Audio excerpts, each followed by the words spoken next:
Talking today to Kim Dolan, who's the Executive Director of PARN, which PARN used to be Peterborough AIDS Resource Network, and now your name is more correctly, Kim.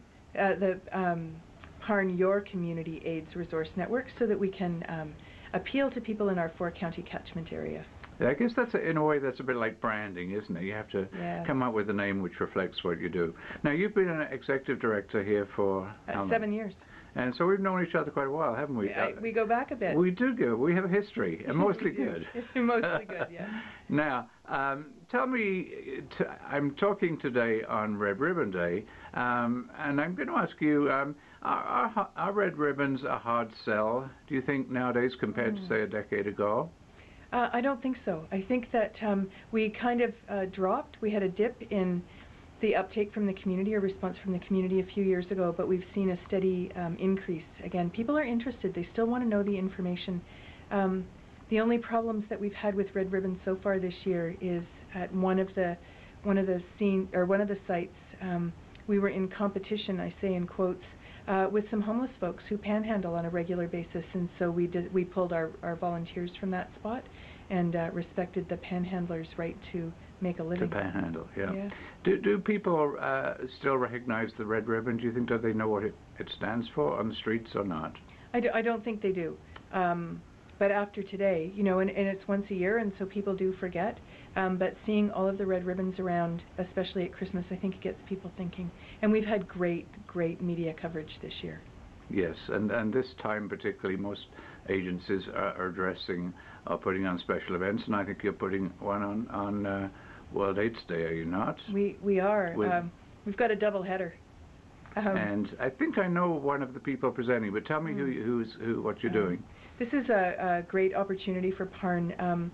Jill Batson is a poet. Jill wrote Dark Star Requiem. I saw that in Toronto. In Toronto. And met Jill, actually. Oh, okay, at Luminato.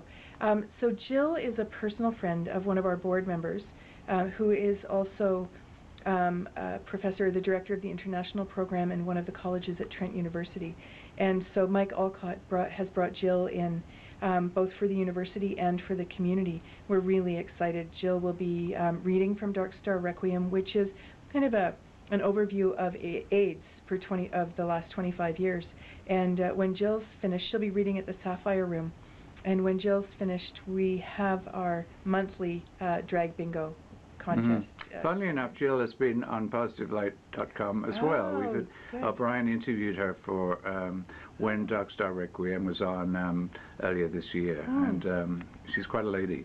Yes. I'm going to ask you a little bit about your agency and volunteers here. How easy is it for you to find speakers who want to, who you'd like to come out and talk about HIV? I know you asked me to do an interview this week, and I was happy to do so with Checks TV, and that'll be on PositiveLite.com shortly. Is it hard for typically your PHA clients to come out and talk to the media? A lot of our PHA clients feel the sting of stigma and discrimination, and are concerned about being out about their HIV status, and will prefer to stay somewhat more anonymous unless they're really comfortable with the audience.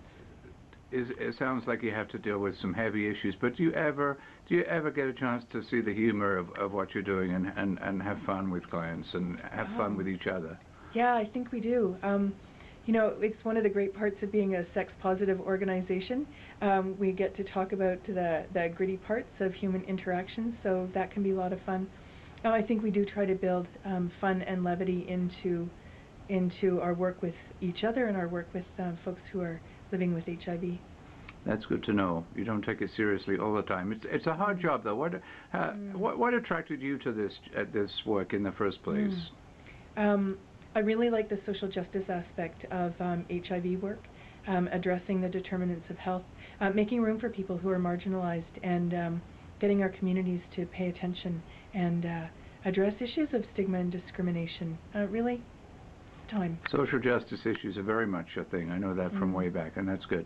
Now, I'm going to ask you, again, because it's Positive Light, some questions that aren't necessarily related to your job. Now, tell me, Kim, tell me what your favorite TV show is. Oh, favorite TV show? I think it's been Mad Men lately. Good choice. Are you a Glee fan or no? I really loved Glee last year. They've lost me this year, but I've been a bit busier, so I'm not sure. Kim, what's your favorite food? Favorite food? Favorite type of food? Yeah, I'm vegetarian. I love Thai. You do. Your favorite restaurant? In Peterborough, it's Karma's. Good choice. Yeah. In Toronto, do you get to Toronto very much? Yeah, I love Toronto. I love Fresh. I love Fresh. Yeah. Your favorite color? Now we're getting really silly. Oh yeah, it's not a color. I wear a lot of black, so I guess maybe it's black. That's an activist color. It is. Yeah. But you know, when I'm looking for lightness and energy, I love turquoise. That's cool. And tell me, lastly, one more thing that we don't know about Kim, or I don't know about Kim. You don't know They're putting you on the me. spot here.